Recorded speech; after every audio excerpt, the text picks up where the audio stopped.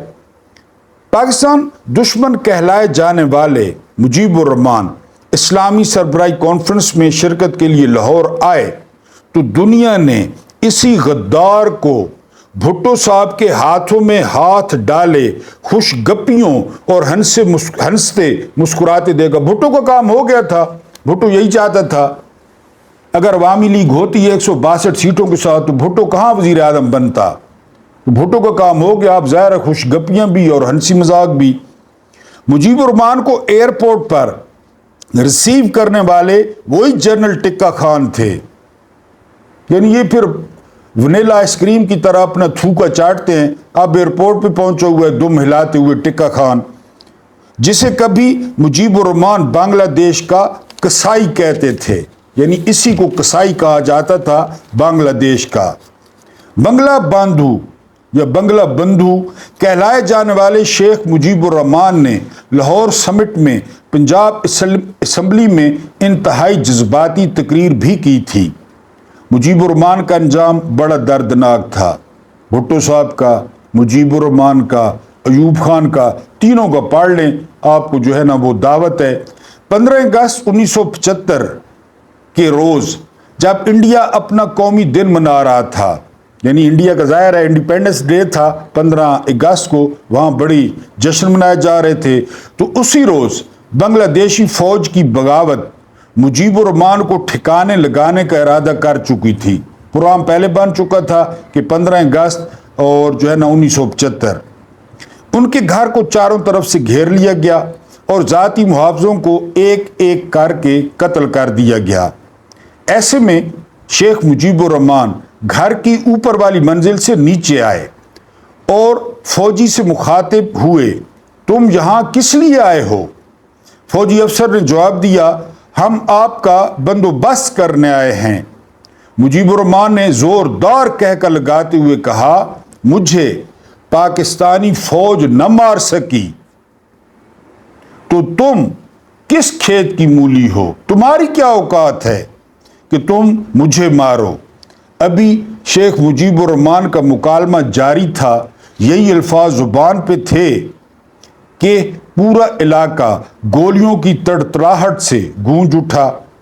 یہی وہ آخری الفاظ تھے جو ان کی زبان سے نکلے۔ فوجی بغاوت میں مجیب الرحمان خود، ان کی اہلیہ اور تینوں بیٹوں سمیت خاندان کے 18 افراد کو گولیوں سے بھون دیا گیا۔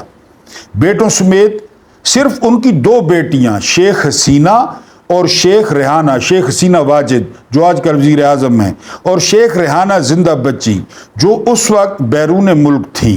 یاد رہے کہ قتل ہونے والوں میں مجیب الرحمان کا سب سے چھوٹا بیٹا بھی شامل تھا جس کی عمر صرف 10 سال تھی۔ کتابوں میں ہے کہ مجیب الرحمان اور ان کے خاندان کی لاشیں 3 دن تک اسی مکان میں پڑی رہیں اور ان کو کوئی ہاتھ لگانے والا نہیں تھا۔ 3 دن بعد فوجی کمانڈروں سے خصوصی اجازت لی گئی اور پھر جا کر تجہیز و تکفین کی گئی، یعنی کمانڈروں سے اجازت لی گئی اور پھر شیخ مجیب الرحمان کی نجی زندگی پر نظر دوڑائیں تو مجیب الرحمان کا آبائی علاقہ ڈھاکہ سے 140 میل دور تنگی پارا کا گاؤں تھا۔ ڈھاکہ سے 140 میل دور چھوٹا سا گاؤں۔ ان کے والد شیخ لطف الرحمان پیشے کے اعتبار سے کلرک تھے اور انہوں نے تمام عمر سفید پوشی میں گزار دی۔ شیخ مجیب الرحمان کی عمر ابھی 13 سال تھی کہ ان کی اپنی کزن فضیلت النساء سے بات پکی کر دی گئی۔ وہ رواج ہوتا تھا، ابھی بھی خیر ہے ہمارے پنجاب میں اور ادھر، تو اس وقت تو پھر آپ کو پتہ ہے فضیلت النساء مجیب الرحمان کے چچا کی بیٹی تھی۔ اس وقت ان کی عمر 3 سال تھی۔ جب بات پکی کی گئی تو فضیلت النساء کی عمر 3 سال تھی۔ 1938 میں جب مجیب الرحمان کی شادی ہوئی تو ان کی عمر 18 سال تھی شیخ مجیب الرحمان کی، جبکہ ان کی دلہن فضیلت النساء صرف 8 سال کی تھی۔ مجیب الرحمان اور فضیلت النساء کے 3 بیٹے اور 2 بیٹیاں تھیں، شیخ کمال، شیخ جمال، شیخ نصر، اور بیٹیاں شیخ حسینہ اور شیخ ریحانہ۔ کتابوں میں ہے کہ جارحانہ مزاج رکھنے والے مجیب الرحمان ابھی اسکول میں تھے کہ اسکول کے پرنسپل کے ساتھ ان کا جھگڑا ہو گیا۔ 10 یا 12 سال کے مجیب الرحمان نے پرنسپل کو ہٹانے کے لیے جلوس نکالا۔ پرنسپل تو خیر اپنی جگہ سے نہ ہٹے، لیکن مجیب الرحمان کو اگلے 4 سال تک کسی بھی اسکول میں داخلہ نہ ملا۔ اسلامیہ کالج کلکتہ پھر پہنچ گئے، اس کے بعد ڈھاکہ یونیورسٹی میں پہنچ گئے۔ یہاں پہ کیا معمول تھا، وہ صبح سویرے اپنی سائیکل پر نکل جاتے اور سارا دن گرمی میں، بارش میں، دھوپ میں وہ قیام پاکستان کے لیے محنت کرتے سارا دن، اور شام کو وہ ہاسٹل واپس آ جاتے۔ یونیورسٹی میں ان کی روٹین تھی کہ بات بات پر جلوس، بات بات پر جو ہے وہ ہڑتال، اور بات بات پہ بھوک ہڑتال کر دیتے۔ پھر ایک روز ایسا ہوا کہ یونیورسٹی ان کی آئے روز کی امنگوں سے یا آئے روز ان کے مطالبوں سے تنگ آ گئی، اور یونیورسٹی نے شیخ مجیب الرحمان کو یونیورسٹی سے نکال دیا۔ اور اس کے بعد میں نے آپ کو ساری کہانی سنا دی۔ اگر کسی کو غدار بننا ہے، کسی کو غدار بنوانا ہے، تو ون اینڈ اونلی بالکل منی بیک گارنٹی ہے، پاکستان پہنچ جائیں، آپ کو غدار بنا دیا جائے گا، آپ کو غدار کے سانچے میں ڈال دیا جائے گا۔ اور یہ بھی میں نے کریکشن کر دی کہ میں اب 2 ٹکے کا نہیں، 2 جو ٹکے ہیں وہ مضبوط ہے، 2 روپے کا فقیر ہوں۔ اللہ پاک آپ لوگوں کو آسانیاں عطا فرمائے، آسانیاں بانٹنے کی توفیق عطا فرمائے۔ اللہ پاک آپ لوگوں کی روزیوں اور دسترخوانوں کو وسیع کر دے۔ مجھے برداشت کرنے کا بہت بہت شکریہ۔